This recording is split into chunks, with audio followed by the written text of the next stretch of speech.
నా పేరు doctor fate. మందులు ఇచ్చే డాక్టరేనా? నేను చచ్చిపోతానా?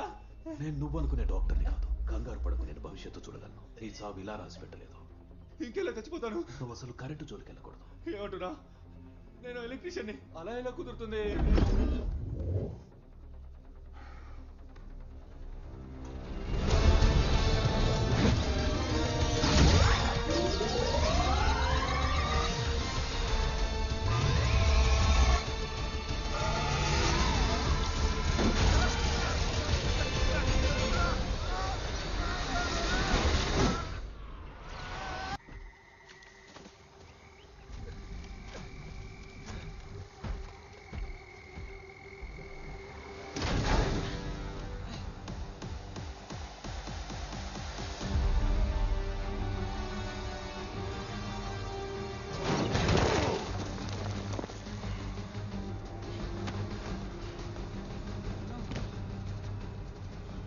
రక్షకుడి చేతికి దొరికావు, నీ పని అయిపోద్ది. వాడి కోసం ఎదురు చూస్తున్నాను.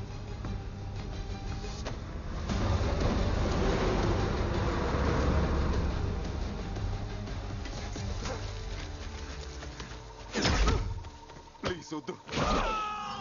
చచ్చాడు. ఎక్కడున్నావు? అనుసరిస్తున్నావా? నా మనసు నా శరీరం ఒకే సమయంలో వేర్వేరు చోట నుంచి స్పందించగలదు. అబ్బాయి కనిపించాడా? ఓ వాహనాన్ని పట్టుకున్నాను కానీ కుర్రాడు అందులో లేడు. వాణ్ణి తీసుకొని రా, నిజాన్ని నేను కక్కిస్తా. చంపేశావు కదూ?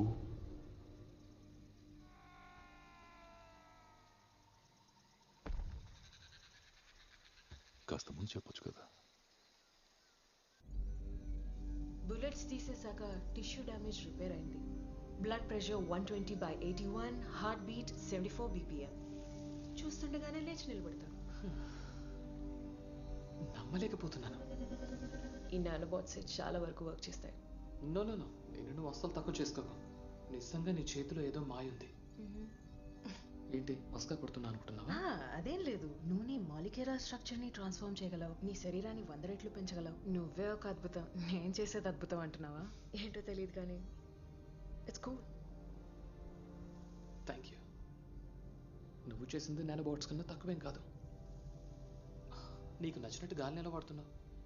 ఈ వాయుశక్తికి ఇంకొక పేరు ఏరోకెనెసిస్. నా 15 ఏళ్ల వయసులో ఒక సైంటిస్ట్ నన్ను కిడ్నాప్ చేసి ఈ నానోబాట్స్ ని నా బ్లడ్ స్ట్రీమ్ లోకి ఎక్కించాడు.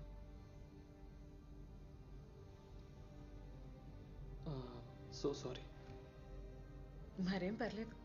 అది కూడా నీకు అనుకూలంగా మార్చుకున్నావు. నీ గోల్ని గుర్తించావు. నేను ఇంకా వెతుకుతూనే ఉన్నా.